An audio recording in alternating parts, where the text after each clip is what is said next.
Muy buenos días a todos. Hoy 25 de julio es Santiago Apóstol, que es el patrono de España. Por eso a muchos que nacen el 25 de julio les ponen Santiago. Como por ejemplo, Santiago Antonio María de Liniers y Bremont, nacido como Jacques porque es francés, pero Santiago de Liniers nació el 25 de julio de 1753 en Niort, Francia. Él fue marino y político franco-español, y digo franco-español porque si bien nació en Francia, los Borbones reinaban en Francia y España simultáneamente, por lo que él, siendo francés, sirvió y juró lealtad a la corona española. Venía de una familia noble, muy católica, se formó en la Academia Naval de Malta, donde fue compañero de curso de Baltasar Hidalgo de Cisneros, el que después lo reemplazó como virrey. Sirvió en África, en muchos destinos de Europa, tuvo una carrera militar exitosísima y por eso fue destinado a Buenos Aires como capitán del puerto en 1788. Él viene con su familia. Él en febrero de 1783, a los 30 años, se había casado en Málaga con una malagueña que se llamaba Juana Úrsula de Membiel, como yo, Membiel. Nacida en 1761, o sea que tenía 22 añitos cuando se casó con Liniers. Pero tuvo la mala leche de que murió muy joven, pobre, murió en 1790 a los 29 años, dejando un único hijo vivo, que es Luis de Liniers y Membiel, nacido en Málaga a fines de 1783, que fue el mismo año que se casó. Las cuentas le dan raspando y con muy buena voluntad. Y él fallece en 1816 a los 33 años. Liniers y Juana Úrsula habían tenido una segunda hija, Francisca Paula, pero falleció bebita muy poquito tiempo después que la madre. Ya siendo viudo él de su primera mujer, conoce a María Martina de Zarratea y Altolaguirre, y se casa con ella en agosto de 1791 en Buenos Aires. Esta chica era hija de un comerciante muy próspero, Martín de Zarratea, que después más tarde, al igual que Martín de Álzaga, de estar 10 puntos con él, empiezan a tenerlo entre ceja y ceja, se lo montan en un huevo porque ellos eran comerciantes que acaparaban la mayoría del comercio exterior con España, y cuando Liniers es virrey libera los mercados, entonces medio que le escupe el asado. La cuestión es que después justamente este Martín de Zarratea, a pesar de ser su suegro ya, bueno, de una hija muerta, pero a pesar de seguir siendo su suegro y el abuelo de sus nietos, es uno de los miembros de la junta que más tarde ordena que lo fusilen. Esta Zarratea, pobrecita, también se muere joven. Para mí que él tiene algo, tiene alguna mufa, algún laburo, no sé, pero en 1805 ella tenía 33 años, igual que el hijo, y también revienta a los 33 años. Le tendría que haber jugado al 33 de haber sobrevivido como para saber a qué edad se moría el hijo, ¿no? Digo, qué sé yo. Bueno, con esta Zarratea tuvo 8 hijos. ¡Qué producción! Esta chica no se vio los pies en años. Mamá luchona si las hay. En la primera invasión inglesa de 1806, el virrey Sobremonte le pide ayuda, pero se raja con toda la guita que tenía lista para mandar a España y lo deja con toda la gente invadiendo. Los ingleses venían justamente a eso, a punguear esa recaudación que había que mandar a España, porque acá teníamos espías que le avisaban a los ingleses cuando la juntábamos. Liniers, que previamente había estado destinado en muchísimos lugares y tenía contactos por todas partes, se va a Montevideo. Entonces le pide por favor a Ruiz Huidobro, vieron que todas las calles tienen una razón de ser, ¿no? Bueno, le pide fuerzas a Ruiz Huidobro, que por supuesto eran tropas españolas, para traerlas aquí a Buenos Aires a luchar contra los ingleses, que ya estaban instalados acá. Con esas fuerzas, además de las que junta Martín de Álzaga, que todavía se bancaban, tenían buena onda, consiguen la reconquista de Buenos Aires. El tesoro que se lleva Sobremonte, o que se afana Sobremonte, o que pretende afanarse Sobremonte, igual se lo afanan los ingleses, un ladrón que roba otro ladrón. Bueno, dicen que Sobremonte en realidad estaba tratando de proteger el tesoro, nunca lo sabremos. La cuestión es que en Inglaterra lo pasearon como si fuera un orgullo y ellos todos contentos, tan chorizos. Liniers, que era muy católico y vivía sobre la calle Defensa, muy cerca del convento de Santo Domingo, que en realidad esa casa de la calle Defensa había sido de los Zarratea. Cuando él se casa con María Martina, hereda la casa de los Zarratea. Bueno, él vivía cerca de Santo Domingo y entonces siempre iba a misa al convento. Él le había prometido a la Virgen del Rosario que le iba a entregar una bandera inglesa como ofrenda si ella le ayudaba a vencer a los ingleses. esto sucedió, entonces esa bandera estaba en el convento. Esa es la razón por la que en la segunda invasión inglesa los ingleses se meten en el convento de Santo Domingo, porque estaban intentando recuperar la bandera que les cagamos en la primera invasión. Y ahí es donde los criollos dicen basta, tirale al convento nomás, que se haga bosta, lo volvemos a hacer, no importa. Y esas son las marcas de las balas de cañón que se ven en la torre del campanario, que la verdad es que no son todavía las balas de hierro pegadas ahí clavadas, sino que son réplicas de neopren, porque las de hierro las tuvieron que sacar por el peligro de que se le fuera a caer alguna en el marote a alguna persona, porque lo deja peor que a Maradona. Por su destacada intervención en las invasiones inglesas, fue nombrado y elegido verdaderamente por el Cabildo como virrey del Río de la Plata y validado por la corona española. Él fue virrey entre 1807 y 1809, que es cuando cae la corona española, cuando Napoleón lo engallola a Fernando VII. Y por eso se dice que Liniers fue el último virrey, porque fue el último aprobado directamente por la corona española. Si bien el último fue Baltasar Hidalgo de Cisneros, este fue legitimado por la Junta de Sevilla y no por la corona misma. Como ya les dije, Liniers libera el comercio y a Martín de Álzaga no le gustó. Tampoco le gustan muchísimas cosas de Liniers, le tiene desconfianza, piensa que tiene nexos con Napoleón, piensa que van a traer una invasión para acá, no le faltan razones, pero no por el pobre Liniers. Encima Liniers ya tenía el romance con la Perillon, que es la francesa esta. Ana Perillon es la esposa de un médico que había, un médico irlandés, Tomás O'Gorman. Ella todavía estaba casada con Tomás O'Gorman, pero parece que se recalentó con Liniers. A Tomás O'Gorman lo destinan a una misión en África, y ella se queda acá solita, tan francesita, sin hablar castellano. Y encima era vecina de Liniers. Y como Liniers era francés, él le ayudaba a traducirle, qué tierno. Así que entre traducción, oui monsieur, merci beaucoup, se pudrió todo y empezaron una relación prohibida. Esta Ana Perillon y el marido Tomás O'Gorman son los abuelos de Camila O'Gorman, la de la película Camila.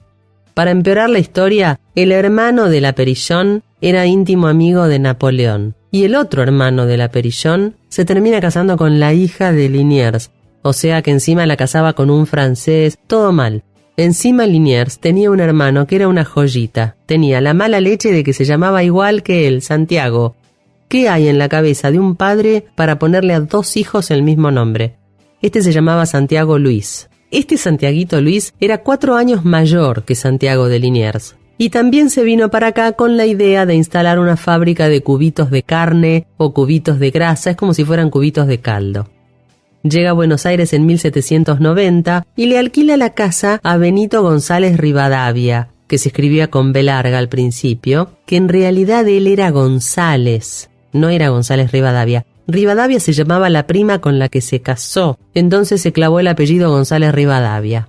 El hijo de este muchachito, de este Benito, se llama Bernardino, no sé si le suena. Bueno, Bernardino Rivadavia, que terminó siendo presidente nuestro, se saca el apellido González y se deja el Rivadavia con 2 veces B corta, porque se ve que él ya sabía que después iba a ser la avenida más larga de Argentina, entonces dijo vamos a hacerla fácil, me pongo B corta las 2 veces. Bueno, Benito, el papá de Bernardino, que era el dueño de la casa que alquilaba el hermano de Santiago de Liniers, se dedicaba al tráfico de esclavos. Así que este Santiaguito, hermano de Santiago de Liniers, dijo, mucha historia, los cubitos, mucho quilombo, mejor me dedico al tráfico de esclavos que la junto más rápido.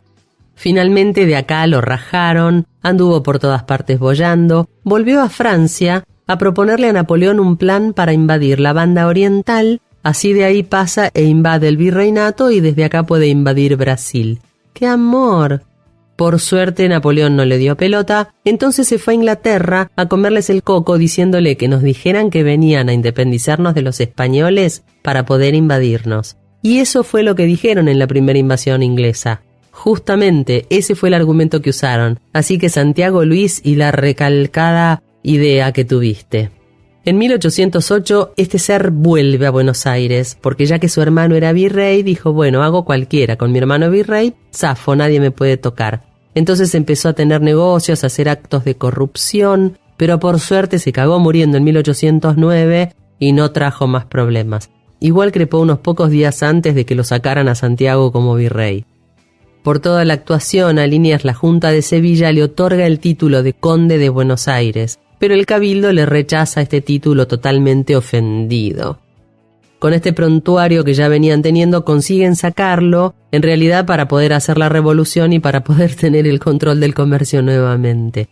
Entonces Martín de Álzaga, que lideraba el cabildo de Buenos Aires, le pide la renuncia y la Junta de Sevilla nombra a Baltasar Hidalgo de Cisneros. A Cisneros le habían comido el coco diciéndole que Liniers se lo iba a limpiar cuando viniera, que no le iba a querer entregar el mando, etc.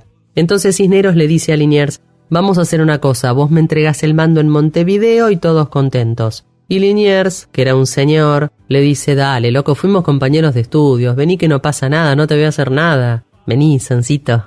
Entonces Cisneros accede, viene, Liniers le entrega el mando y Cisneros le dice: che, te tengo que mandar de vuelta para España. Liniers le dice: no, loco, te pido por favor que no, tengo a los pibes acá, tengo todas las bendiciones repartidas por acá, la tengo a la perichona, no me rompas la pelota, déjame acá, me quedo en Córdoba tomando Fernet. Se lo permiten, él se queda en la estancia de su amigo Juan Gutiérrez de la Concha, con razón se queda ahí, pero con la revolución de 1810, él que había jurado lealtad a la corona española, se rebela, fogoneado también por Cisneros, que veía que ya le pegaban un shot en el traste, y ahí se la juran. Le dicen Liniers: plegate a la causa nuestra. Y él dice: no puedo, juré fidelidad a la corona española. Entonces le dijeron: bueno, atenete a las consecuencias. Junto con él y un grupo armado realista que después se termina dando vuelta, se rebelan el obispo Rodrigo de Orellana, el coronel Santiago Allende, Victorino Rodríguez, Joaquín Moreno y por supuesto su amigo del alma Juan Gutiérrez de la Cheicón. Le mandan una tropa comandada por Antonio González Balcarce y el 26 de agosto de 1810, luego de que el deán Funes lo botoneara con el cabildo y se hiciera el amigo para pasar la información al cabildo, los encuentran, les hacen una emboscada y caen prisioneros y luego lo fusilan.